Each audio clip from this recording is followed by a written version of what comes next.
सभी को smart notes बनाने आते हैं? कौन कौन नहीं है? नहीं। तो सबसे पहला नियम होता है सीखने का कॉपी करना। ठीक है, तो जो इसको हम लोग जो आज नोट्स करते हैं उसको हम लोग LWMI बोलते हैं। एक्चुअली सबसे पहले ही जान लो, ये बहुत बड़ी स्किल है। अगर तुम इस पे कमांड कर ले गए तो इसी पर आगे चलकर तुम्हें एक चीज सिखाऊंगा, व्हाइट बोर्ड रिवीजन टेक्निक, जिसमें तुम सिर्फ अपने दिमाग का इस्तेमाल करोगे, कुछ भी नहीं लिखोगे और सब कुछ दिमाग के अंदर लिखोगे। लेकिन इसके लिए ये टेक्निक सीखना जरूरी है। तो बेसिकली क्या है, बचपन से तुम्हें सिखाया गया होगा नोट्स बनाने के लिए, बाएं से दाएं लिखो, बाएं से दाएं लिखो, बाएं से दाएं लिखो। वो एक रूलिंग पेपर मिलता था, ठीक है, उसमें हेडिंग डालो, फिर लिखना शुरू करो, फिर 5-6 लाइन के बाद पैराग्राफ चेंज कर दो, फिर ऐसे सिखाया गया होगा। हमारा दिमाग इस तरह से ना सोचता है और ना इस तरह से उसका स्ट्रक्चर होता है। क्लियर है? तो हमें क्या करना पड़ता है, हमें इसको इनहेंस करने के तरीके ढूंढने होते हैं। और इसीलिए जो मेथड होता है, स्टूडेंट को सबसे ज्यादा इंपॉर्टेंट होता है LWMI मेथड को कैरी करना। फॉर एग्जाम्पल, जैसे हम अभी NCERT का अपना बेस स्ट्रॉन्ग कर रहे हैं, ठीक है, तो NCERT बहुत कॉम्प्रिहेंसिव डॉक्यूमेंट है। अगर आप इसको केवल तुम ये 4-5 सब्जेक्ट भी डील करोगे तो 3500 पेजेस हैं ये। मतलब अगर कभी मैं तुम्हें दे दूं उठाने के लिए तो तुम्हारी हालत खराब हो जाएगी, इतना बंडल बनता है, इतना NCERT। और इतना कॉम्प्रिहेंसिव डॉक्यूमेंट अगर आप लाइनियर नोट्स बनाने लगोगे तो जिंदगी भर तुम्हारा मतलब क्या होगा, 3000 पेज को तुम 1500 में पेज में कन्वर्ट कर दोगे। यही तो करोगे, 1500 पेज, इतने मोटे नोट्स, और प्रीलिम्स का 40% हिस्सा कवर हो रहा है, पढ़ोगे कब उसको? तो इसीलिए जो ये नोट्स मैं डेवलप कर रहा हूं उसको LWMI नोट्स कहते हैं। अच्छा, यूपीएससी में NCERT तो बेस है, जहां से तुम्हें पता चलेगा सब्जेक्ट है क्या, बेसिकली सब्जेक्ट क्या कहना चाहता है, हिस्ट्री क्या कह रहा है, ज्योग्राफी क्या कह रहा है, पॉलिटी क्या कह रहा है। बट यूपीएससी जब आप रियल में, जिसे हम लोग मेंस कहते हैं, वो थोड़ा सा अलग लेवल का है। जैसे मान लो आज ही एक खबर आई है, बड़े ध्यान समझना, कि समलैंगिक विवाह यानी LGBTQ पे सुप्रीम कोर्ट ने कहा हम इसको मान्यता नहीं देंगे। और उसने कुछ चीजें कोट की हैं। उसने कहा कि 246, 247 आर्टिकल को एक साथ पढ़ा जाए, 7वीं एंट्री को 5वीं एंट्री के साथ जोड़ा जाए, तब जो है जो व्याख्या निकलेगी वो मौलिक अधिकारों यानी फंडामेंटल राइट की व्याख्या होती है। और एक बात कही कि विवाह जो है वो मौलिक अधिकार नहीं है। आज ये सुप्रीम कोर्ट का जो है वो एक जजमेंट आया है। अब यूपीएससी तुमसे क्या मांग करता है, उसमें कई बातें कही। उसने कहा कि 3 डायमेंशन है, यानी कि जीवन जीने का अधिकार, कि राइट क्या है आपके, ठीक है। दूसरी बात कही कि विवाह जो है वो मौलिक अधिकार नहीं है, फंडामेंटल राइट नहीं है, ये राज्य और केंद्र इस पर कानून बना सकते हैं, ये कहीं संविधान में नहीं दिया हुआ है। लेकिन व्यक्तिगत अधिकारों की बात करें, चाहे LGBTQ हो, चाहे वो स्ट्रेट हो, कोई भी हो, सभी के जीवन की उतनी ही वैल्यू है, वो बराबर वैल्यू है। और तीसरी चीज क्या है कि जब आप किसी देश में रह रहे हो तो वो देश आपके लिए क्या रिसोर्स मुहैया कराता है वो जेंडर बायस नहीं हो सकता है। वो चाहे कोई भी हो, चाहे स्त्री हो, पुरुष हो, कोई भी हो, LGBTQ राइट कम्युनिटी की बात हो, लेकिन वो सभी संसाधन क्या हो सकते हैं, वो लैंगिक आधार पर विभाजित नहीं किए जा सकते। अब देखो ये क्या है, ये मुद्दा बहुत पेचीदा है। अब आपसे पूछा जाए कि LGBTQ को आप शादी का अधिकार देंगे नहीं, अभी इसी क्लास में 2 विभाजन हो जाएंगे। जो मानवतावादी दृष्टिकोण के हैं यानी कि ह्यूमैनिटेरियन वैल्यूज के साथ हैं वो अलग बात करेंगे कि भाई किसी का निजी मामला हम क्यों दें। लेकिन अगर आप सोसाइटल वैल्यूज के हिसाब से देखोगे तो सोसाइटी पूरी तरह से क्या हो जाएगी, एक अलग डायरेक्शन में जानी शुरू हो जाएगी, राइट। ये समय के साथ होने वाले डिसीजंस होते हैं। अब आप क्या देख रहे हो, यहां आर्ग्यूमेंट्स पैदा हो रहे हैं, सही और गलत का डिसीजन लेना मुश्किल हो रहा है। इसको बोलते हैं argumentative power. This is known as argumentative power. जैसे इस बार एस्से आया था, इस बार 125 नंबर का एस्से, किसी को याद है कि हर घूमने वाला व्यक्ति भटका हुआ नहीं होता है। 125 नंबर इस बात के लिए आए, 125 मार्क्स इस बात के लिए आए हैं कि हर वॉन्डरर जो है वो भटका हुआ नहीं है, वो किसी तलाश में निकला हुआ है।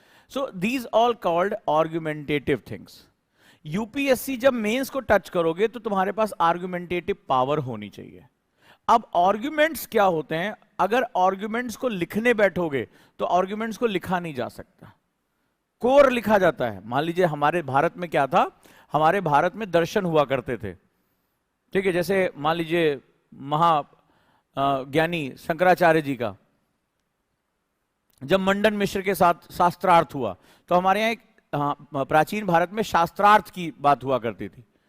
तो शास्त्रों को बेस बना के डिस्कशन हुआ था, क्वेश्चन पूछे जाते थे, दूसरा पक्ष उसका जवाब देता था। जैसे पाणिनि, तो अगर वहां पे बात करें या अष्टाध्यायी की बात करें, अष्टावक्र की बात करें, तो ये क्या था, ये आर्गुमेंटेटिव पावर हुआ करती थी, आर्गुमेंटेटिव पावर हुआ करती थी। अब इन्हीं आर्गुमेंटेटिव पावर्स में जो हम बहुत ध्यान से अब इस चीजों को समझेंगे कि आर्गुमेंटेटिव पावर में अगर हम आर्गुमेंट्स का कोर लिखते हैं, आर्गुमेंट्स कभी नहीं लिखे जाते, तो आगे चलकर जब तुम मेंस को टच करने जाओगे या रियल जिसे कहते हैं कोर ऑफ यूपीएससी, तो वहां तुम्हारे अंदर आर्गुमेंटेटिव पावर होनी चाहिए। अब उस दौरान अगर तुम्हें इसी तरह से स्ट्रक्चर लिखाना जाएंगे ना, तो पता चला कि 3000 पेज की एनसीईआरटी है और 6000 पेज की तुम्हारे नोट्स हैं, तो उसको नोट्स नहीं कहते, उसको भारत में पांडुलिपि कहते हैं। आने वाली पीढ़ियां कहेंगी साहब इन्होंने आईएएस की तैयारी की और महाकाव्य की रचना की है, एनसीईआरटी डबल कर दी। तो आपको अभी से ये जो स्मार्ट नोट्स हैं, एलडब्ल्यूएमआई हैं, ये बेसिकली आपको डिस्कशन को छोटे से छोटे फॉर्म में लाने की पावर देते हैं कि हमें कोर कॉन्सेप्ट केवल लिखना है और इससे ज्यादा कुछ नहीं। हमारे दिमाग में चीजें होनी चाहिए और हमसे जब कोई चीज पूछी जाए तो हम उस पर क्या करें, एक अच्छा आउटपुट दे सकें, और यही गुरुकुल में हम लगाने की लगातार कोशिश करते हैं। तो चलिए आगे बढ़ते हैं। और जो अभी जैसे हम कर रहे थे, तो पिक्चोरियल फॉर्म, सबसे बड़ी चीज क्या, हमारी जो मेमोरी होती है वो किसी भी चीज को देखती है। हमें सीखने का एक ही तरीका पता है और वो देखकर, और देखने का मतलब आंखों से देखना नहीं होता है, दिमाग से देखना होता है। आप किसी भी चीज को जब देखते हो तो इमेजिनेशन करते हो। तो आइंस्टाइन ने इसीलिए कहा था कि कल्पना ज्ञान से अधिक शक्तिशाली है, imagination is more powerful than knowledge, imagination is more powerful than knowledge, यही उन्होंने कहा था आइंस्टाइन ने। तो उसका सबसे बड़ा पावर है कि जो भी चीज हम करें उसको विजुलाइज करें। इसीलिए हिस्ट्री में हमने शुरू किया कि चलो एक बार हम मैप से देखते हैं कि कौन सी चीज कहां है, और यही कारण है कि मात्र 2 क्लासेस में हमने कितने ज्यादा क्वेश्चन कर डाले। आपने प्रीवियस ईयर पेपर जाके देखा घर पे, कितने क्वेश्चन निपटा रखे हैं आपने, और उसका यही कारण है कि आपको यह चीज सिखाना है कि यूपीएससी में सब्जेक्ट्स नहीं होते हैं। कई लोग कहते हैं कि सब्जेक्ट कब पूरा होगा, तो उनका करियर पूरा हो जाता है उसी दिन। यूपीएससी में सब्जेक्ट्स नहीं होते, यूपीएससी में टॉपिक्स होते हैं। एक सब्जेक्ट दूसरे सब्जेक्ट के अंदर घुस जाता है, राइट। हिस्ट्री बिना ज्योग्राफी के नहीं हो सकती, ज्योग्राफी इकोनॉमिक्स पे डिपेंडेंट करेगा, इकोनॉमिक्स ज्योग्राफी पे डिपेंड करती है। ये बार बार मैं कहता हूं, एब्सोल्यूट सब्जेक्ट यूपीएससी में नहीं होते, वो तुम्हारे अपने यूनिवर्सिटी में उसको छोड़ के चले आओ। यहां इंटरलिंकिंग की जाती है। इसीलिए यूपीएससी का पहला क्वेश्चन इस बार क्या था मेंस का, how geography defined the course of ancient history, किस तरह से भूगोल ने प्राचीन भारत की रूपरेखा तय की।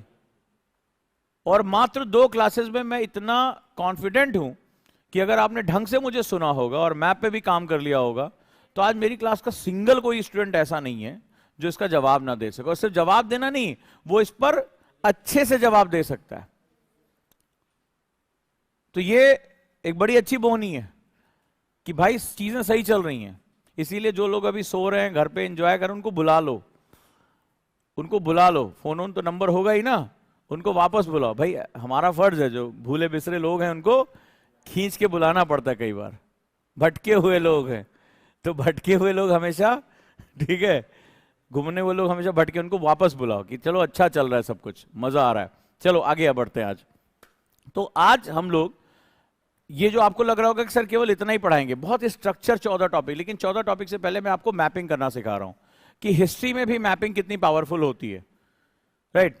तो इसको आपको साथ साथ करते जाना। और अभी बेसिक आपको सीखना है कि स्मार्ट नोट्स बनाते कैसे हैं, एलडब्ल्यूएमआई नोट्स कैसे बनाते हैं, पूरे सब्जेक्ट को एक पेज पे कैसे लेकर आते हैं, ये आपको सीखना है। और मैं ऐसे ही पूरा पढ़ाऊंगा, मेरे नोट्स ऐसे ही होंगे। लॉजिक बेस पे होंगे, ठीक है। और आज सुबह आरएफआर किसने किसने क्लास की? बाकी लोग क्या कर रहे हैं? कैसी रही आज की क्लास? आपने प्री किया, मार्क्स अपने बढ़ाए, तुरंत खत्म होते होते मेंस भी कर दिया। और अगर आप जाके देखोगे upsc.gov.in पे, ये 2022 मेंस का क्वेश्चन था जो मैंने खत्म किया। तो मैंने कल आपको एक फॉर्मूला बताया था, याद है? ओजांग सर का फॉर्मूला क्या था? ये स्टूडेंट लिख लो भैया, टाइम और प्रेशर में व्युत्क्रमानुपाती, ओजांग सर लॉ, ठीक है। अरे होना चाहिए ना, ओजांग सर लॉ। टाइम और प्रेशर में व्युत्क्रमानुपाती संबंध होता है। टाइम जितना कम होता जाएगा प्रेशर बढ़ता जाएगा। तो हमें इसको कैसे खर्च करना है? रेशनल खर्च करना है, ठीक है। और साथ ही साथ तैयार रहना है, जिंदगी हमारे हिसाब से चलती नहीं है। तो भाई कल को हमारे पास जैसे आरएफआर मेथड हो गया, तो आरएफआर मेथड में मुझे पता है भाई मेरा प्रीलिम्स निकल जाएगा और उसी जानकारी से मेरा मेंस भी हो जाएगा। तो बस हो गया मेरा काम। तो ये करते रहना। जो लोग अभी नहीं, जिन्होंने अभी तक बिस्मिल्लाह नहीं किया, जिन्होंने अभी तक शुरुआत नहीं की है, वो वेट ना करें आरएफआर का, ठीक है। वो ज्वाइन कर लें उसको, एक एक दिन बड़ा। और जिनको लग रहा है कि अरे 2026-27 में, उनके लिए तो और इंपॉर्टेंट है। 24 वालों की तो जान फंसी पड़ी है, उनके पास तो बचने का कोई तरीका नहीं है। अगर आज कई मेरे स्टूडेंट ऐसे थे जिन्होंने मुझे मैसेज किया कि हाँ हमने इग्नियस रॉक पढ़ रखी है, आग्नेय चट्टान पढ़ रखी है, पढ़ी गई चीज में आधे क्वेश्चन नहीं हुए उनके। क्योंकि दुनिया की कोई भी किताब, चाहे वो एनसीईआरटी क्यों ना हो, चाहे वो कोई भी चीज हो, वो कभी भी यूपीएससी के सारे क्वेश्चन कवर नहीं कर सकती है। तो क्वेश्चन अपने आप में स्टडी का एक तरीका होता है। अब आज उनको बहुत सी ऐसी चीजें पता चली जो उनकी टेक्स्ट बुक, चाहे जीसी लियोंग हो, चाहे कोई भी बुक हो, वो उसको कवर नहीं कर पा रही है। तो ये हमें ध्यान रखने की बड़ी जरूरत है। तो आरएफआर एक ऐसा इन्वेस्टमेंट है जो आपको काफी हद तक कॉन्फिडेंट कर देगा। अब आरएफआर में मैं एक और नई चीज करने जा रहा हूं कि आरएफआर और जो मैं आपको एनसीईआरटी पढ़ा रहा हूं, एनआईएस पढ़ा रहा हूं और तमिलनाडु, सबको मिक्स करके जो मैं पढ़ा रहा हूं, क्योंकि मुझे कोर टॉपिक निकालने, जहां से वो 14 टॉपिक है जहां से यूपीएससी क्वेश्चन टच करता है, ठीक है। और मैंने आपको पहले दिन बताया था वो क्यों टच करता है। वो टर्निंग पॉइंट ऑफ हिस्ट्री है। आपको बस वो यही जानना चाहता है कि इतिहास में आप क्या है। आप यूपीएससी एस्पिरेंट हो, आईएएस ऑफिसर बनोगे, आपको हिस्ट्री रटनी नहीं है, लेकिन इतिहास ने कहां कहां टर्निंग पॉइंट लिए। आप कैसे सीखोगे कि मैं आगे चलकर, मान लीजिए कल को आप रिजर्व बैंक के गवर्नर बन गए, भारत को सोने की चिड़िया बनाना, इतिहास में कहां है आपके दस्तावेज सोने की चिड़िया के? तो आप समुद्रगुप्त का काल देखते हैं, फर्स्ट एडी से चीजें देखते हैं कि भारत कितनी महान सभ्यता थी जो इतना व्यापार किया करती थी। तो आप कैसे भारत को आगे लेके जा सकते हो? भारत किस तरह से अपनी बाउंड्रीज का विस्तार करता था, किस तरह से अपने इकोनॉमिक रिलेशनशिप रखता था। तो ऑफिसर्स को ये चीज देखना पड़ता। और साथ साथ हम हमेशा, जैसे अशोक का साम्राज्य पढ़ना है, तो अहिंसात्मक, नॉन वायलेंस के बेसिस पे हम काम किया करते थे। ये हमारी पावर रही है। तो भारत, आज पूरी दुनिया में लड़ाइयां छिड़ी पड़ी हैं, ठीक है। सुबह सुबह उठा जो इतनी खराब खबर देखने को मिली कि अस्पताल पर बम गिर गया, बच्चे मारे गए। युद्ध कोई भी जीते लेकिन मानवता हारेगी, इसमें कोई कहने वाली बात नहीं। बहुत दुर्दान, मतलब यहां से ऐसा लगा कि इजराइल से बहुत बड़ी गलती हो गई है। अस्पताल पे बम तो नहीं गिरना चाहिए था, नहीं गिरना चाहिए था। और 500 से ज्यादा लोग इसमें मासूम बच्चे मारे गए। बच्चों को क्या पता युद्ध क्या होता है, रिलीजन क्या है, बच्चे को क्या पता। दोनों साइड से बर्बरता की गई, चाहे हमास की तरफ से चाहे इजराइल की तरफ से। तो क्वेश्चन वही है कि दुनिया को भारत क्या दे सकता है? अहिंसा। बुद्धिज्म, जैनिज्म के कॉन्सेप्ट में हम अहिंसा की बात कर सकते हैं। हम नॉन वायलेंस, हमारे जो है वो सेगमेंट में है कि हम सह अस्तित्व में विश्वास करते हैं। ये इतिहास का टर्निंग पॉइंट है हमारा। तो जब इतिहास से आपको ये लेसन्स मिलता है कि कितनी महान धरोहर का हिस्सा है हम, तो ऑफिसर के रूप में तुम क्या कर सकते हो? उसको लेकर जा सकते हो और लोगों को रास्ता दिखा सकते हो कि हमने हिस्ट्री से क्या लर्न किया है। हमारा इतिहास कैसा था, हम कितनी महान सभ्यता के लोग थे। आज हमारे शहरों की हालत इतनी खराब है कि आज दिल्ली में यह कहा जा रहा है कि 11.3 ईयर्स एज कम हो गई लोगों की एयर पॉल्यूशन की वजह से। 11.3 ईयर्स एज कम हो गई दिल्ली में एयर पॉल्यूशन की वजह से। एक आदमी जो है लगभग 11.5 साल कम जीने लगा है। ब्रोंकाइटिस से लेकर लंग कैंसर तक की बीमारियां तेजी से फैल रही हैं दिल्ली में। जल भराव की समस्या, अर्बन फ्लड यानी शहरी बाढ़, आज एक वास्तविक सच्चाई हो चुकी है। चाहे वो चेन्नई हो, चाहे वो मुंबई हो, बड़े से बड़ा मेट्रोपॉलिटन, स्वयं दिल्ली क्यों ना हो, आज क्या है? अर्बन फ्लड एक बहुत बड़ी सच्चाई बन चुकी। लेकिन भारत में ही हड़प्पा सभ्यता थी जहां एक बूंद पानी नहीं रुकता था, 100% drainage, urban culture, well planned culture. तो आज भारत वहां से यहां कैसे पहुंच गया, वहां से यहां कैसे पहुंच गया? अब लिखो मेंस का क्वेश्चन 3 साल पहले का, चलो लिखो, लगे हाथ, लिखोगे? और यही डिस्कशन है, यही तुम्हें सिखाना है कि डिस्कशन तुमने सीख लिया, यूपीएससी तुम्हारा है। और अगर तुम्हें लग रहा है कि कोई गुटका, कोई पत्रिका, कोई कुंजी आईएएस बना देगी, तो फिर भटकते रहो, कोई टेंशन नहीं है। चलो लिखो क्वेश्चन।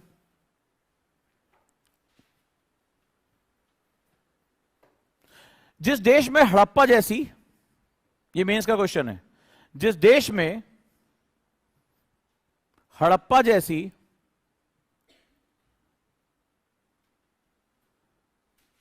नियोजित सभ्यता हो, the country which has had planned Harappan culture, नियोजित सभ्यता हो, आज उसके शहर अस्त व्यस्त क्यों हैं? आज उसके शहर अस्त व्यस्त क्यों हैं? Which had planned Harappan civilisation,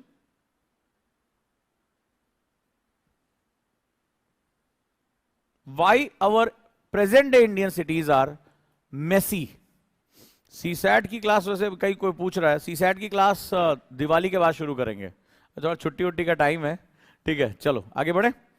तो ये क्वेश्चन का जवाब आप लोगों को ढूंढना है, ये मेंस का क्वेश्चन है कि जिस देश में हड़प्पा जैसी अर्बन नियोजित कल्चर रहा हो, आज वहां के शहर ज्यादातर अस्त व्यस्त क्यों हैं? आज देखिए दुनिया का सबसे बड़ा स्लम कहां है? इंडिया में। धारावी, मुंबई। मुंबई को क्या बोलते हैं? भारत की आर्थिक राजधानी, economic capital of India, known as Mumbai. और मुंबई में ही दुनिया का सबसे बड़ा स्लम है। तो ये क्या हमारे अर्बनाइजेशन की पिक्चर रखता है? It's messy, it's hidden. तो हिस्ट्री का क्वेश्चन आपको बताने की कोशिश है कि हिस्ट्री का क्वेश्चन जो है वो किस तरह से प्रेजेंट डे प्रॉब्लम के साथ जोड़कर क्वेश्चन पूछ लिया। ये समझने की कोशिश करो कि यूपीएससी लिंक करके क्वेश्चन पूछता है।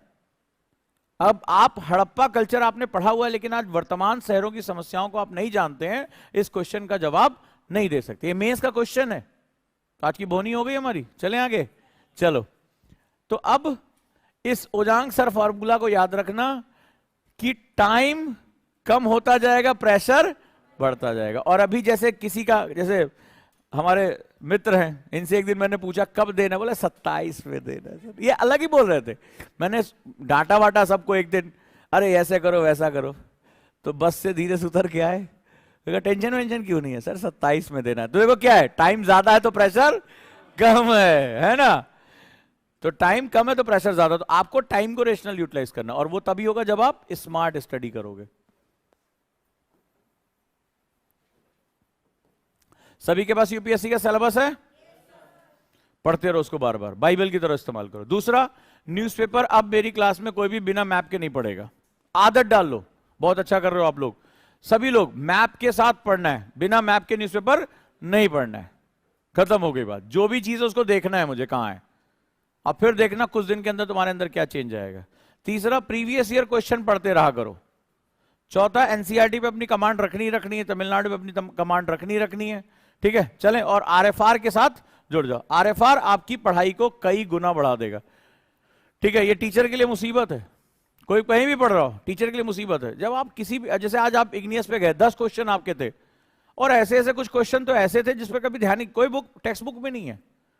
बच्चों ने खुद कहा हमने पढ़ा था, लेकिन इतने क्वेश्चन इसके अंदर से निकल आएंगे हमें नहीं पता। अब क्या हुआ, वो 10 के 10 क्वेश्चन बिल्कुल पता चल गया कि 10 नए डायमेंशन हमें पता चल गए।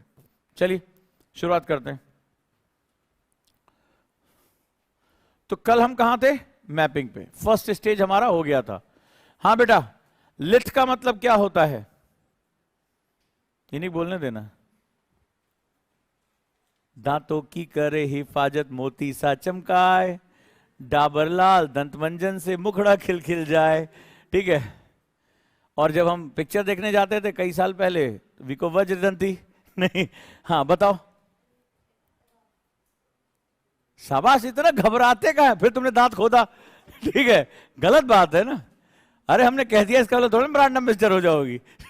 चलो बैठो, बहुत बढ़िया, शाबाश। कॉन्फिडेंस, तुमने रॉक कहते समय ऐसे कहा जैसे आज इस संसार से सारी चट्टानें तुम पीस के खा जाओगी, ठीक है, नहीं ये नहीं करना है। कॉन्फिडेंस क्या करना है, बिल्कुल सही बोल रही हो, लॉजिक है तो फिर क्या दिक्कत है, बोलो उसको, और बिना दांतों पे हाथ रखे बोलो। तुम तो एकदम, आदमी फैल जाता है तुरंत, बोला हमारा ही अगला विको वज्रदंती का नंबर है। तो लिथ मतलब रॉक यानी चट्टान, तो नियो मतलब नया। तो इसी तरह एक कॉन्सेप्ट है, मान लो मैं कहूं पैलियोलिथिक, पैलियोलिथिक, हाँ बताओ बेटा, तुम्हें बता रहे हैं, तुम बताओ। हाँ बिल्कुल सही है, तुम्हें देखते समझ में नहीं आ रहा है, बता रही हो, पूछ रही हो, कंफ्यूज हो, कॉन्फिडेंट हो, कहां से आते इतने भाव। एक बात तो तय है, यूपीएससी का देखा जाएगा, एकता कपूर के सीरियल में जो है वो जगह जरूर मिले, क्या क्या क्या, ठीक है, हाँ ऐसे जो माहौल बनेगा। तो पैलियोस का मतलब होता है प्राचीन, और लिथ मतलब चट्टान।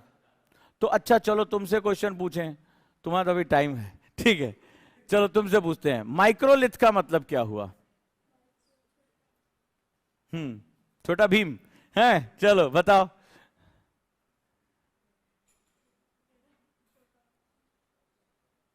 माइक्रोलिथ, मेसोलिथ, मेसो मतलब मध्य, लिथ मतलब चट्टान। तो कुछ भी याद नहीं रखना है, जैसे कल हमने बात की थी, एक इंजन उड़ाया क्रायोजेनिक, फ्यूल कौन से फॉर्म में यूज करेंगे। अच्छा ये बताओ कि नॉन क्रायोजेनिक इंजन से वो ज्यादा दूरी तय करेगा या कम। इकट्ठे ना बोलो यार, पता ही नहीं चलता जो लोग नहीं बोल रहे हैं। हाँ तुम बताओ, हाँ तुम बताओ, चश्मे के आगे, हाँ हाँ तुम बताओ, चश्मे के पीछे, ठीक है, तीतर के दो आगे तीतर और तीतर के दो पीछे तीतर, बताओ कितने तीतर, ठीक है, अब आगे देखते हैं। हाँ तुम बताओ। हाँ कम कौन बोला, तुमने बोला। हाँ कुछ तूफानी तो करना ही है।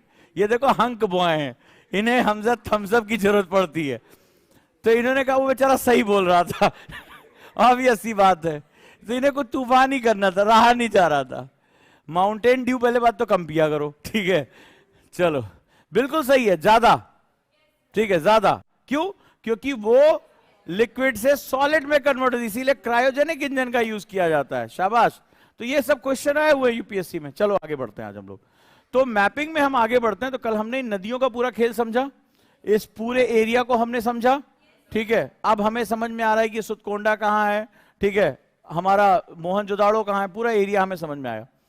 ईस्टर्न बॉर्डर इसकी कहां जा रही है, आलमगीरपुर में जा रही है, ठीक है, ये बड़ा इंपॉर्टेंट है। तो फर्स्ट स्टेज हमने समझा कि क्या क्या हुआ, फिर सभ्यता अगले चरण में पहुंचती है और सेकेंड स्टेज की शुरुआत होती है। इस तरह से आप क्या करेंगे, इस तरह से आप सीखेंगे कि चीजें कैसे हो रही हैं।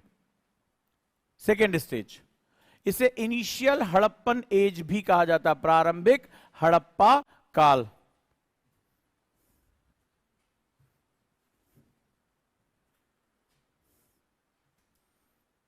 प्रारंभिक हड़प्पा काल, द्वितीय चरण लिखो, 3500-2600 बीसी के बीच में।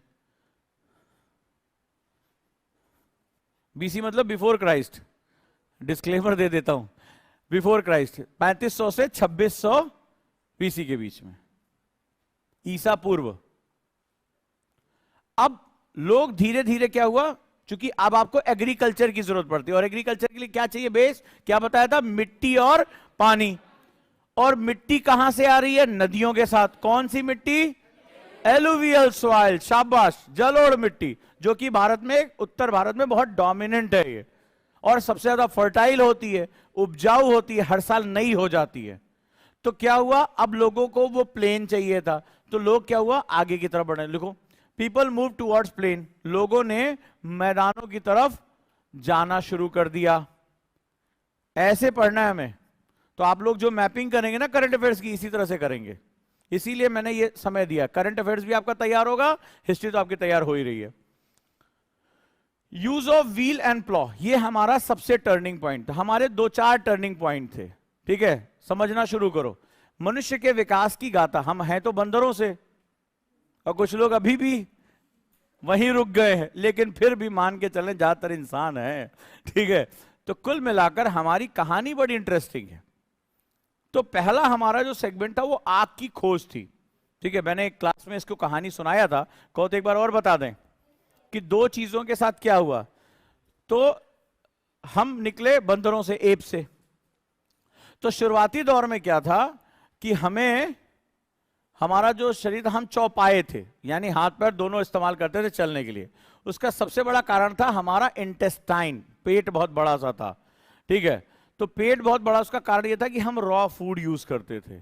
तो हमें क्या करना पड़ता था, हाथ पैर दोनों का इस्तेमाल। जैसे गोरिल्ला ओरिल्ला को देखोगे तो क्या होता, जब हमें चलने के लिए हाथ पैर दोनों का इस्तेमाल करना, ये पफीनेस होती, जैसे आप दस्ताने पहन लो ताकि चलने में आसानी हो सके, ठीक है। तो गद्देदार होते थे ये पफी, इसमें जो होता। तो हमें, चूंकि हम रॉ खाते थे कुछ भी, तो लंबे समय तक पचाने के लिए हमें क्या करना पड़ता था, आराम करना पड़ता था। तो हमारे ब्रेन को भी बहुत ज्यादा ब्लड नहीं जाता था। हमारी क्रेनियल कैपेसिटी, जो जहां पर ये मस्तिष्क होता है, कुछ लोग ये अभी भी कम है, लेकिन तब ने बढ़ना शुरू नहीं किया था कुल मिलाकर, क्योंकि ज्यादा से ज्यादा ब्लड सप्लाई हमें भोजन को पचाने में इस्तेमाल होती थी, और हमारे हाथ पैर दोनों फ्री नहीं थे। तो हम हाथों का इस्तेमाल चलने के लिए करते थे, बैलेंस को मेंटेन करने के लिए करते थे। तो ये हमारा गद्देदार हुआ करता था। तो जब आप गद्देदार, जैसे मैं अभी आपको दो तीन मोटे दस्ताने पहना के और बोलूं पेन पकड़ के लिखो, तो अचानक से आप नहीं पकड़ पाओगे। सेम हमारी स्थिति। हमारी लाइफ में जो टर्निंग पॉइंट था, उसने टूल्स ने किया, राइट। क्या था वो, टूल्स था, कि वो हमारे टूल्स सबसे ज्यादा इंपॉर्टेंट थे, जो हमारे टूल्स हैं। लेकिन टूल्स आप पकड़ोगे कैसे जब आप गद्देदार है। तो क्या हुआ, हमने आग की खोज कर ली, आग की खोज, डिस्कवरी ऑफ फायर, खोज पहले से थी, पत्थर रगड़ रहे हैं। इससे क्या हुआ, हमने भोजन पकाना सीख लिया। तो जो काम पेट करता था नेचुरली, वो हमने बाहर ही कर लिया। हमने क्या किया, जो भी हमारा भोजन था, हमने उसको, फूड को हमने पकाना शुरू किया, रोस्ट करना, पकाना शुरू कर दिया। तो इससे क्या हुआ कि जो पेट, इंटेस्टाइनल कैपेसिटी की जो यूज करना था, वो यूज बंद हो गया। तो धीरे धीरे हमारा पेट का आकार छोटा होना शुरू हो गया। तो हम क्या हुए, हम धीरे धीरे होमो इरेक्टस हो गए, यानी हम थोड़ा सीधे खड़े होने शुरू गए। This is known as homo erectus. और हमारा जो सेंटर ग्रेविटी, जैसे हमारी नाभि मानी जाती है, नेवल पोजीशन जो है, तो सेंटर ऑफ ग्रेविटी हमारी क्या चेंज होने लगी। तो जैसे जैसे पेट का आकार छोटा होता चला गया, क्योंकि खाने को पचाने के लिए ज्यादा मेहनत नहीं करनी है, तो हम धीरे धीरे होमो इरेक्टस में कन्वर्ट हो गए, हम सीधे चलने लगे। और इससे क्या हुआ, आपके हाथ फ्री हो गए।